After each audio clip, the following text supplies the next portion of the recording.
Praise the Lord, purihin ang ating dakilang Diyos na buhay. Tayo po ay lumagay sa diwa at presensya ng ating dakilang Diyos na buhay. Hallelujah. Panginoon namin Diyos na makapangyarihan sa lahat, sa oras pong ito kami po ay nagpapasalamat. Muli biniyayaan po ninyo kami ng panibagong araw. Panibagong kalusugan at kalakasan upang muli kami ay patuloy na makapaglingkod sa iyo. Patuloy na ang aming buhay ay maialay namin bilang isang handog na buhay, banal at kalugod-lugod sa iyong harapan. Muli bawat isa sa amin ay lumalapit na humihingi ng tawad sa lahat po ng aming mga kasalanan upang sa gayon ay maging kaaya-aya at katanggap-tanggap ang aming pagsamba sa araw na ito. Pangunahan po ninyo kami sa pamamagitan po ng iyong banal na Espiritu at nawa o Diyos ay dumaloy sa amin ang iyong kapangyarihan na dulot ng iyong mga salita na ang bawat isa Panginoon ay patuloy na makaranas ng kapangyarihan ito sapagkat ikaw ang Diyos na sa iyo ay walang imposible, na ikaw ang Diyos na nagsabi na ang mga salita mo ay hindi darating sa amin sa isang simpleng salita kung hindi ito ay mayroong taglay na kapangyarihan.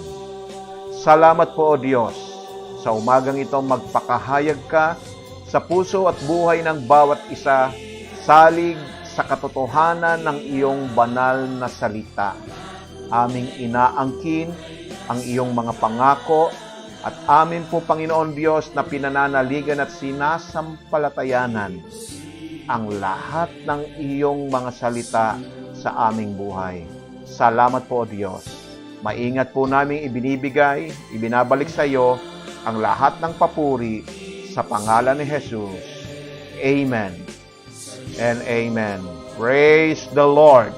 Hallelujah, hallelujah. Magandang araw po sa lahat. Ngayon pong araw ng linggo, muli ay naririto po tayo na muli ay sama-sama po tayong patuloy na magsasamba, patuloy na atin pong nanamnamin ang mga salita ng ating Panginoon Diyos na sa atin po ay nagbibigay po ng patuloy na paglago at pag-unlad ng ating mga buhay, pananampalataya. Praise God! So ito po ang inyong lingkod na muli makakasama sa loob po ng isang oras, Pastor Manny A. Dalena po. Praise God! Isang maligaya at mapagpalang araw ng pagkabuhay na mag-uli ng ating Panginoon. Siyempre, hindi po sa araw na ito nabuhay ang Panginoon. Matagal ng panahon, 2,000 taon na ang nakararaan nang siya ay muling nabuhay na mag-uli. Praise God. Hallelujah. Kaya nga po, ang sabi po ay nagkaroon po ng kabuluhan. Ito pong ating mga ginagawa ngayon. Itong pamamahayag ng salita ng Diyos, itong ating pagsambang ginagawa, ay nagkaroon po ito ng kabuluhan sapagkat si Kristo na ating pong pinananaligan at sinasampalatayanan ay nagbangon mula sa mga patay. Praise God. Kaya nga, ang ating pananampalataya ngayon ay nagkaroon po ng kabuluhan. Praise God. Yung ating pagmamahal, yung ating pong paglilingkod sa ating Panginoon Diyos. Sapagkat sabi nga po mga kapatid, kung hindi muling binuhay ang ating Panginoon, tayo na po ang pinakakawawang nilalang sa mundong ito. Praise the Lord. Purihin ang ating dakilang Diyos na buhay. Praise God. Kaya nga sinasabi po, no, nung sinabi ng Panginoon sa krus ng Kalbaryo nang siya po ay nakapako na sinabi niyang, "It is finished," ang tinapos ni Kristo ay yung mga bagay na ipinagawa sa Kanya ng Ama. Praise God. Kung natatandaan ninyo ang sinabi ng Panginoon Diyos, ang sinabi ng Panginoong Hesukristo sa Kanyang mga salita, na wala siyang bagay na ginagawa sa Kanyang ganang sarili, kundi yun lamang ipinagagawa ng nagsugo sa Kanya. Praise God. Kaya nga, mga kapatid, natapos yun na ginawa ng ating Panginoon at doon sa Kanyang kamatayan sa krus ng Kalbaryo, praise God, ay tinubos niyang lahat ang ating mga kasalanan, tayo ay pinatawad, tayo ay ibinalik, kumbaga yung ating pong relasyon sa ating Panginoong Diyos ay Kanya pong ipinanauli, praise God, Kanya pong ibinalik, praise the Lord. Kaya nga po yung salita pong religion, no po, kung inyo pong pag-aaralan at sasaliksikin, ito pong salitang religion ay galing po sa salitang relegare. Nang ibig pong sabihin ng re is again, and yung legare po is tutay. So, ang ibig pong sabihin niya, pagka yan po ay pinagsama ninyo, ang ibig pong sabihin ng relegare is tutay again. Praise God. So, sino po ang muli nagbuhol, nagtali ng relasyon natin sa Diyos? Yan ay walang iba kung hindi yung napako doon sa krus ng Kalbaryo, yung nag-alay ng kanyang buhay doon sa krus ng Kalbaryo. Praise God. Subalit naging ganap lamang ang lahat ng ito, mga kapatid. Nagkaroon lamang ng kabuluhan ang mga ginawa ng ating Panginoong Hesukristo nang siya ay muling binuhay ng ating Diyos na makapangyarihan sa lahat. Praise God. So, ngayon pong umaga, mga kapatid, pag-uusapan po natin, ang mensahe po natin ngayon ay tungkol po sa mga naging kabuluhan ng pagkabuhay na mag-uli ng ating Panginoong Hesus sa ating buhay. Praise God. Kung naalala po ninyo, marami po ang nagdududa sa kanyang pagkabuhay na mag-uli. Marami po ang mga lumalabas na issue na kesyo siya po ay ninakaw ng mga alagad, no po, itinakas doon sa libingan para ipamalita na siya ay nabuhay na mag-uli. Pero yun po ay napaka-imposible. Dahil kung titignan po ninyo yung pinaglagyan kay Jesus, no? Hindi lamang to hinarangan ng napakalaking bato, kundi ito po ay sinelyuhan pa, sinelyuhan pa ito, at higit pa doon, siya po ay binabantayan po ng mga gwardya. At para po sabihin sa inyo na matindi yung pagbabantay na ginagawa, sapagkat sa mga panahong iyon, mga kapatid, kapag ang mga gwardya ay hindi nila nagawa yung kanilang tungkulin, hindi nila nabantayan ang ating ang labi ng ating Panginoon doon sa libingan, buhay nila ang kapalit noon. Kaya sinasabi po dito na talaga namang nandoon ang mahigpit na pagbabantay para hindi mawala ang mga labi o ang katawan ng ating Panginoon doon sa libingan. Subalit, praise God, walang makapipigil sa ginagawa ng Diyos. Walang makapipigil sa kapangyarihan ng ating Panginoon Diyos, na kahit anong higpit ang kanilang gagawin, praise God, ang ating Panginoong Diyos ay binuhay na mag-uli ang ating Panginoong Hesukristo. Sa aklat po ni San Marcos, sa kapitulo 16, atin pong babasahin ang sabi po rito, "At nang makaraan ang Sabat, si Maria Magdalena at si Mariang ina ni Santiago at si Salome ay nagsibili ng mga pabango upang sila'y magsiparoon at siya'y pahiran." Praise God. Kaugalian po kasi sa kanilang mga panahong yon na ang mga bangkay po ay ina-anoint po o pinapahiran po ng langis. Praise God. So sila po ay nagtungo doon pagkatapos po nung Sabat. Praise God. When the Sabat is over, yung pong kaugalian, yung pong batas ng mga panahong yon. Praise God, natapos na po ito at nagtungo nga po itong tatlong kababaihan na ito at sabi po rito sa talatang 2, at pagkaumagang-umaga ng unang araw ng Sanlinggo ay nagsiparoon sila sa libingan ng sikat na ang araw. Praise God. At kanilang pinag-uusapan. So nag-uusap-usap po sila habang sila po yung naglalakbay, habang sila ay patungo po doon sa libingan. Praise God. Nag-usap-usap po sila, sino kaya ang ating mapagpapagulong ng bato mula sa pintuan ng libingan. So ito po ang kanilang usapan habang sila po ay patungo doon sa libingan. Pinag-uusapan nila yung isang bagay na magpapahirap sa kanila para sila makalapit sa ating Panginoon. Para mapahiran nila, para mapaglingkuran nila ang ating Panginoong Hesukristo. Praise God. So yun po yung napakalaking bato. Alam nyo ba mga kapatid na ang batong ito ay isang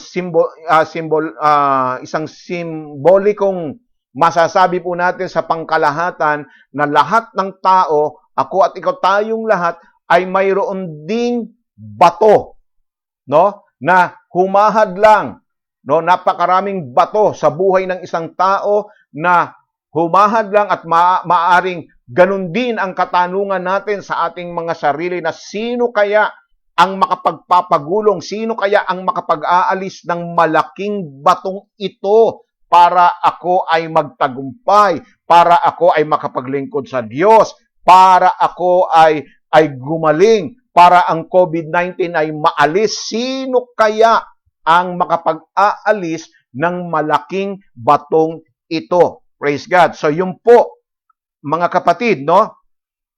Ang sabi dito, at kanilang pinag-uusapan, sino kaya ang ating mapagpapagulong ng bato mula sa pintuan ng libingan? Sa umagang ito, ano ho ba yung batong nakabara sa inyong mga puso, sa inyong mga buhay, para kayo ay makapaglingkod sa Diyos, para kayo ay mapagaling sa inyong mga sakit at karamdaman, para mawala ang mga balakid at mga hadlang.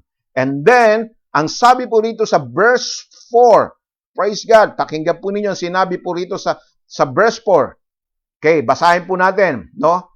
And when they look, praise God, nang makita po nila, they saw that the stone was rolled away, for it was very great. Praise God, hallelujah. Yan po ang sinabi po rito at pagkatingin ay nakita nilang naigulong na, praise the Lord, naigulong na ang bato sapagkat yaoy totoong malaki. Praise God. At pagkapasok sa libingan, ay kanilang nakitang isang binata na nakaupo sa dakong kanan na nararamtan ng isang damit na maputi at sila'y nangagitla. At sinabi niya sa kanila, huwag kayong mga gitla. Hinahanap ninyo si Jesus, ang Nazareno, na ipinako sa krus. Siya'y nagbangon. Wala siya rito. Tignan ninyo ang dakong pinaglagyan nila sa kanya. Ano pong sabi rito? Praise God. Siya'y nagbangon. Siya'y nagbangon. Nabuhay na mag-uli ang ating Panginoong Hesukristo. Datapwat nagsiyaon kayo, sabihin ninyo sa kanilang mga alagad at kay Pedro. Pakinggan po ninyo, gusto ko makita ninyo ang ilang katotohanan sa mga salitang ito. Kay Pedro, siya'y nanguna sa inyo sa Galilea, doon siya makikita ayon sa sinabi nila sa inyo. At sila'y nagsilabas, nagsitakas mula sa libingan, sapagkat sila'y nagsipangalyabot at nangagitla at hindi sila nangagsasabi ng anuman sa kanino man, sapagkat sila'y nangatatakot. Nang siya ay magbangon ng unang araw ng Sanlinggo, ay napakita muna siya kay Maria Magdalena na sa kanya'y 7 demonyo ang pinalabas niya. Praise the Lord. Hallelujah. So, hindi sila makapagsalita, mga kapatid. Hindi nila magawang ipamalita yung nangyaring pagkabuhay na mag-uli ng ating Panginoon. Not unless na meron silang ebidensya. Hindi sapat na sinabi lamang nung nakita nila doon sa libingan na nagsabi sa kanila na wala rito si Jesus, siya'y nagbangon. Kaya nga sinabi rito, humayo kayo, ipamalita ninyo, sabihin ninyo kay Pedro. Praise God. Bakit po si Pedro ang unang pagsasabihan? No? Kung matatandaan po ninyo, sino ho ba yung taong nagtatwa? Sino ho ba yung taong nagkanulo sa ating Panginoon ng 3 beses? Si Pedro. Kaya siya muna ang nais na mahatiran ng isang magandang balita. Praise God. Hallelujah. So siya po, mga kapatid, ano po? Kasi gusto ko pong makita ninyo ang ilang katotohanan dito sa mga salitang ito. At nang siya'y magbangon, kanino po siya unang nagpakita?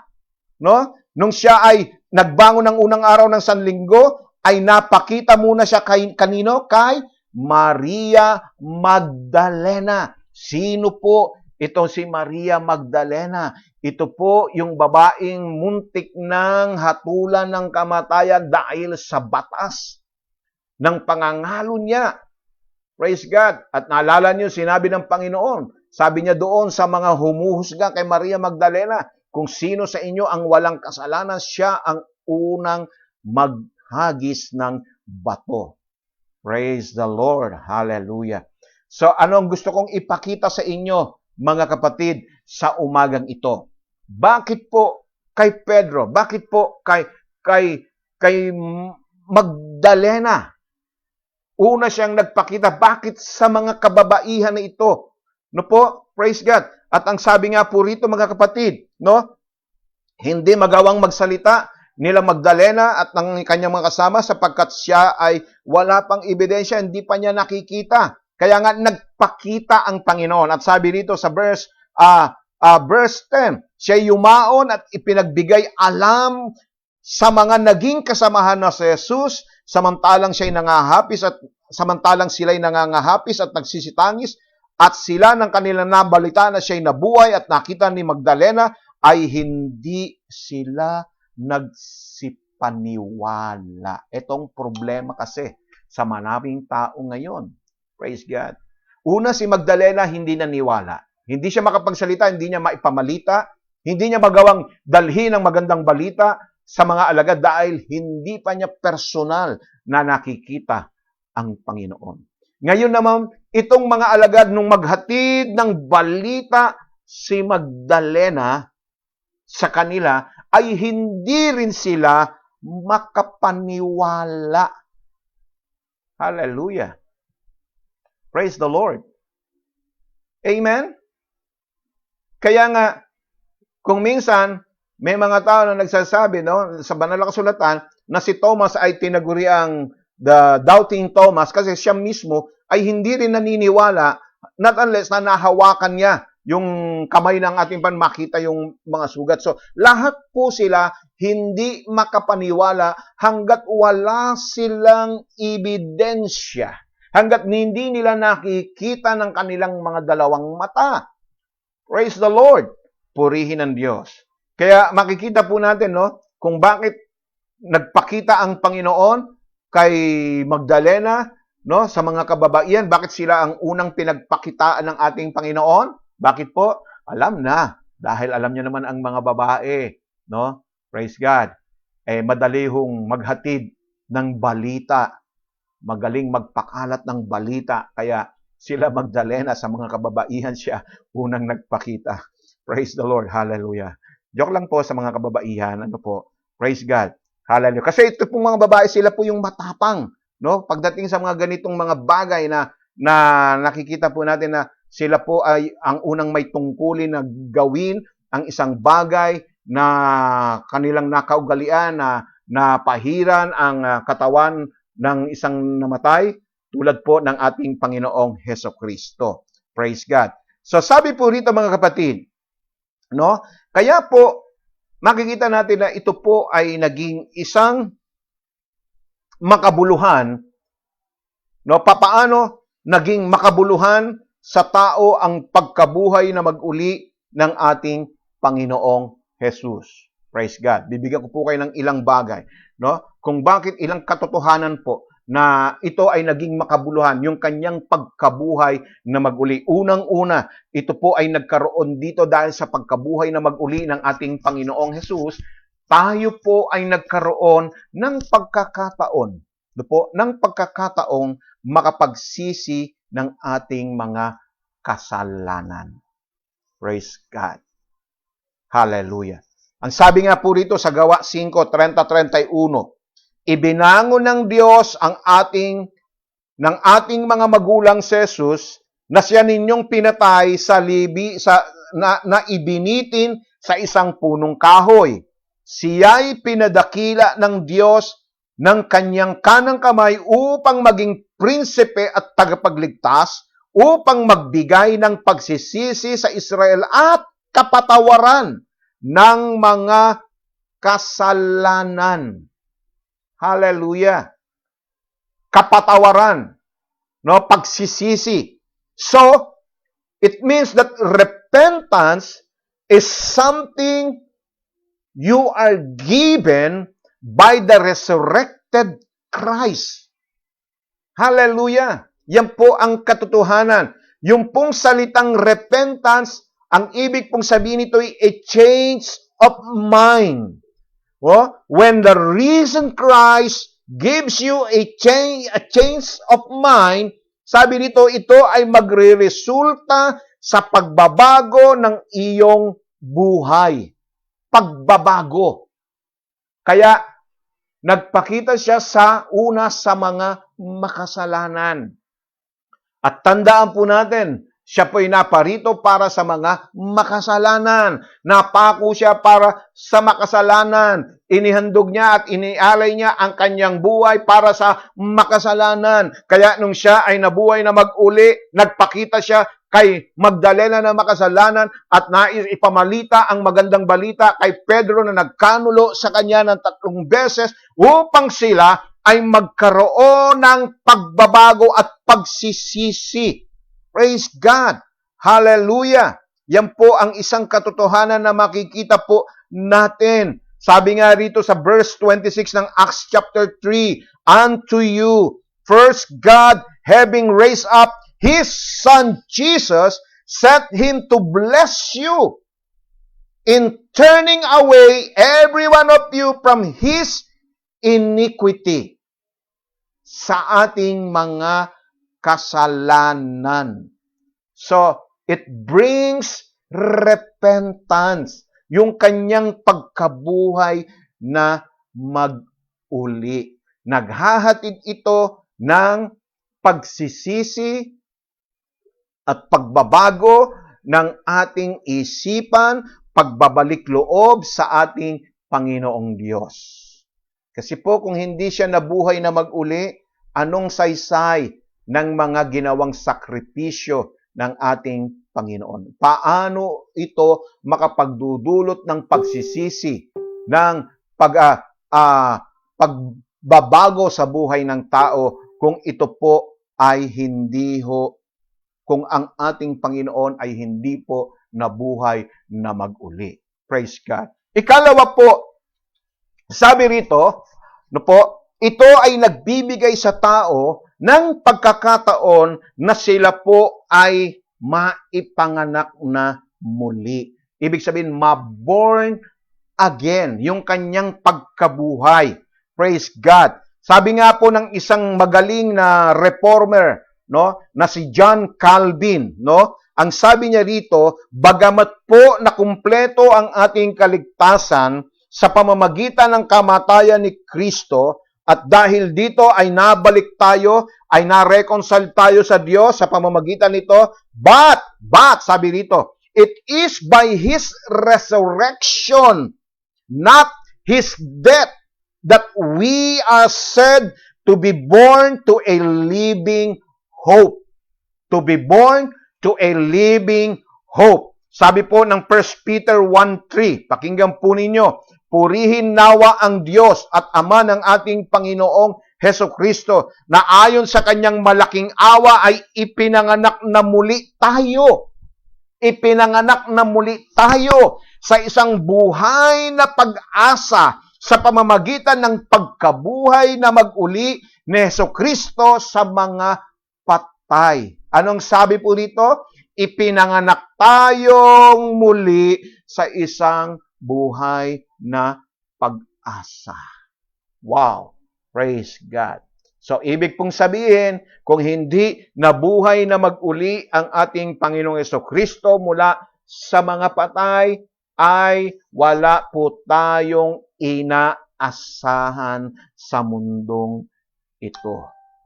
That is why His resurrection, yung kanyang pagkabuhay na mag-uli, ang nagdulot sa atin na tayo ay muling maipanganak. Hallelujah.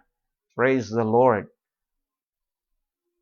Ako at ikaw, tayong lahat, dahil sa kanyang pagkabuhay na mag-uli, tandaan po natin ang sinabi ng banal na kasulatan sa Romans chapter 4 verse 25, that sabi rito that the Bible says that Christ was delivered for our offenses and was raised again for our justification. Hallelujah!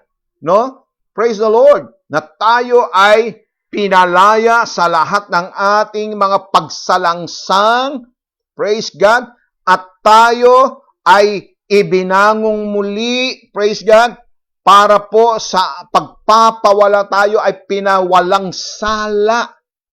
Pinawalang sala po, mga kapatid. Hallelujah! Yan din po yung sinabi rito sa Kapitulo 5, talatang 9 ng Aklat ng Roma, na ang sabi po rito, being now justified by His blood, we shall be saved from wrath through Him, sa pamamagitan ng ating Panginoon. So it means, sa kasaysayan, praise God, historically speaking, yung pong justification comes through the blood atonement of Christ on the cross. Nang ibig pong sabihin ng justification, yung pagpapawalang sala, na sinasabi rito na ang Diyos ay hindi tayo ibinilang, bagamat tayo ay makasalanan, bagamat tayo ay naging isang makasalanang tao, hindi ito ibinilang ng Diyos sa atin. Nung tayo ay manalig at sumampalataya sa ating Panginoon, kung baga, God gives us justification and count you as never having sinned through the death and blood of Jesus Christ. Hallelujah! Tandaan po natin, mga kapatid, ang justification is made available for us today sa pamamagitan ng pagkabuhay na mag-uli ng ating Panginoon. Romans 4:25, sabi nga po nung binasa natin kanina, that who was delivered for our offenses to the cross for our offenses and was raised again for our justification. So, yung pong justification, yung pagpapawalang sala sa atin, ito ay ginawa ng ating Panginoong Hesukristo sa krus ng Kalbaryo. Ito'y naging makatotohanan sa atin sa pamamagitan ng ating pananampalataya sa Kristong nabuhay na mag-uli. Kaya nga sabi ng Roma 5:1, therefore, being justified by faith in the risen Christ, we have peace with God through our Lord Jesus Christ. Hallelujah! Purihin ang ating Panginoon. So, anong ibig sabihin nito? Ang ibig pong sabihin nito that you are not justified by believing in a dead Christ. Hindi ka pinawalang sala dahil sa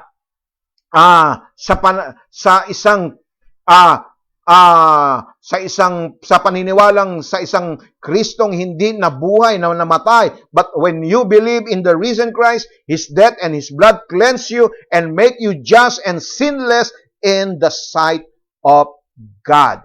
Hallelujah! Praise the Lord!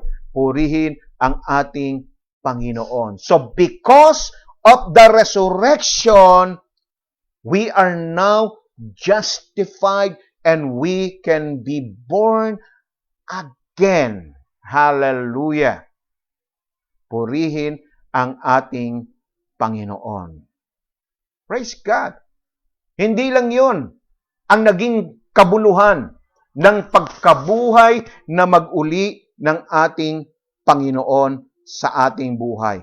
Kung hindi, ang sabi po rito, because of His resurrection now, mga kapatid, ngayong mga oras na ito, ngayong mga sandaling ito, ako at ikaw, tayong lahat, mga kapatid, ay protektado ng Diyos. By His power, through faith, we are all protected by God. Hallelujah. So, yan po ang gusto ko pong nais na ihatid sa inyo na naging makabuluhan ang kanyang pagkabuhay na mag-uli sa ating buhay, sapagkat sa kanyang pagkabuhay, tayo po ay nagkaroon ng proteksyon. Amen? Praise the Lord! Purihin ang ating Panginoong Diyos. Sa umagang ito, mga kapatid, marami tayong mga bagay na pinagdadaanan sa ating buhay. Ako at ikaw, tayong lahat. Ang sabi nga po rito, basahin po natin ang aklat ng unang Pedro. Praise God. Sabi po rito sa unang Pedro, sa Kapitulo 1, ang talata po ay 5. Tignan ninyo, na sa kapangyarihan ng Diyos ay iniingatan sa pamamagitan ng pananampalataya sa ikaliligtas ng nakahanda upang ihayag sa huling panahon. Okay, babasahin ko po muna sa inyo sa unang bahagi po, no? Sabi po rito, no? Si Pedro na apostol na Jesucristo sa mga hinirang na nangingibang bayan na nasa pangangalat sa Ponto, Galacia, Cappadocia, Asia at Bithynia, ayon sa paunang kaalaman ng Diyos Ama, sa pagpabanal ng Espiritu, upang magsitalima at mga wisikan ng dugo ni Jesucristo, biyaya at kapayapaan nawa ang sa inyo sumagana. Purihin nawa ang Ama, ang Diyos, ang Ama at ang ating Panginoon Jesucristo na ayon sa kanyang malaking awa ay ipinanganak na muli tayo sa isang buhay na pag-asa sa pamamagitan ng pagkabuhay na mag-uli ni Jesucristo sa mga patay, sa isang manang di nasisira at walang dungis at hindi kumukupas na inilaan ng langit para sa inyo. Praise God. So, nasa kapangyarihan ng Diyos ay iningatan sa pamamagitan ng pananampalataya sa ikaliligtas na nahanda upang ihayag sa huling panahon. Praise God. So, because of His protection, because of His resurrection, we are protected by God. And then, not only that we are, hindi lang ito ang naging kabuluhan ng pagkabuhay, ng kanyang muling pagkabuhay sa buhay natin, kundi, ang sabi po dito, dahil sa kanyang pagkabuhay na maguli, naging makabuluhan ito upang tayo ay makasurvive sa lahat ng mga pagtitiis na ating pinagdadaanan sa buhay. Praise God. Sabi po rito sa verse 6 and verse 7 ng 1 Peter, na ito ang inyong totoong ikinagagalak. Bagamat ngayon sa sandaling panahon, kung kailangan ay pinalumbay kayo sa muling pagsubok, upang ang pagsubok sa inyong pananampalataya na lalong mahalaga kaysa sa ginto na nasisira bagamat ito'y sinusubok sa pamamagitan ng apoy, ay masusumpungan sa ikapupuri at ikaluluwalhati at ikararangan sa pagpapahayag ni Jesucristo. Praise the Lord! So, dito sa verse 6 na ating pong binasa, makikita po natin ang mga Kristiyano ay dumadanas ng iba't ibang samot-saring mga pagsubok. Praise God. But something strange na nangyari dito po sa mga sufferings, praise God, they hadn't lost their joy and were surviving their suffering. Praise God. Why? Because of the resurrection, we have a living hope. No matter our circumstances, and an eternal inheritance that no trial can take from us. Because of the resurrection, we can all survive this COVID-19, this lockdown, because of His resurrection. Praise the Lord. Sabi nga, di ba doon sa unang binasa natin, no? Sino ang magtutulak ng napakalaking bato? Dahil yun ang naging balakid at hadlang. Praise the Lord. Sino sa mga oras na ito ang magtutulak ng napakalaking bato ng COVID-19? Sino po?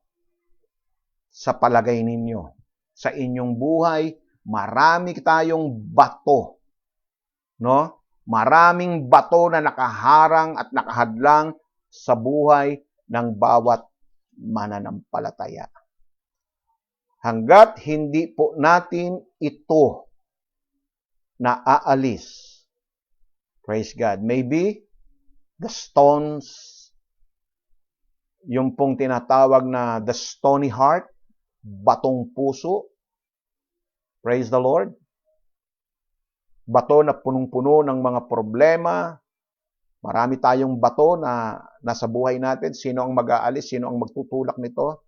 Tulad ng mga problema kinaharap nila Magdalena, mga kapatid, yan ay walang iba, kundi ang ating Panginoong Diyos. Praise God. Siya ang ating bato ng kaligtasan. Hallelujah. And verse 8 ng 1 Peter chapter 1. Anong sabi rito sa verse 8? Na hindi ninyo nakita ay inyong inibig, na bagamat ngayon ay hindi nyo siya nakikita, gayon may inyong sinasampalatayanan na kayo'y nangagagalak na totoo, na may galak na di masayod at puspos ng kaluwalhatian. So, ibig pong sabihin, dahil sa kanyang pagkabuhay na mag-uli, sabi dito, we love and believe na ang ating pagmamahal, ang ating pananalig, paninimpalataya sa Diyos, even though that we do not see Him, is real. Sipin po natin mga kapatid, no? If Christ was still in the grave at hindi siya nabuhay na mag-uli, ang pag-ibig, pananampalataya natin ay mawawalan ng saysay. So, ibig pong sabihin, sa kanyang pagkabuhay na mag-uli, ang ating pag-ibig at pagmamahal ay makatotohanan pa. May silbi pa. May kabuluhan pa. Dahil nabuhay na mag-uli ang ating Panginoon. It is because there cannot be real love and belief in a dead Savior, in a false God.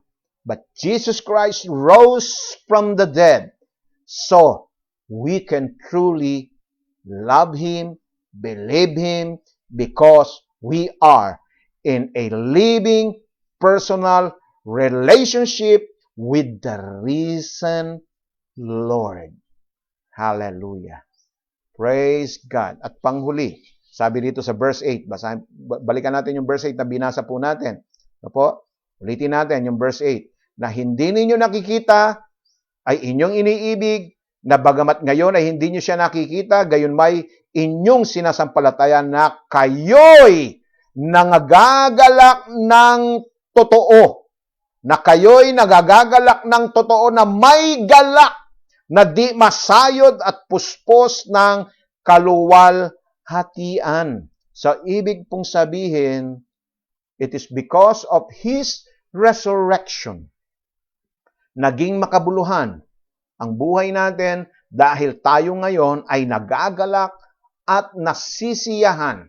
Nagkakaroon tayo ng di masayod na kasiyahan at kagalakan sa ating